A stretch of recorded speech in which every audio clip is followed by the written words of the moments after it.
Okay, I had somebody ask me about how to remove the motor from this. So basically this is how I did it.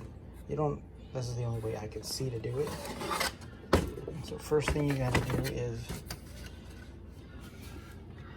you have to get the motor, you have to get the assembly, the battery assembly. And you don't have to remove the door, but I did. You need to get this piece below this plastic piece because this is like a lock. Same with this side here. So let's do that.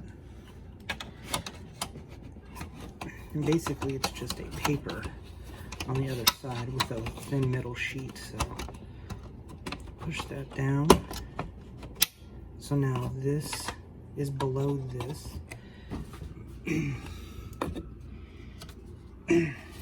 So now that the one side is done, you can literally lift this up, and I'm gonna have it tilted since I only got one hand here, and push it down. Okay, so on the other side, a couple of these that hold the paper in, it should be loose enough. I got one right here. It's good if you have one right here and one right here because you're just gonna need this corner. Basically, once you do that, you can just plop it over, lift this up, and pull it right out. And then you open it up and refer to my other video.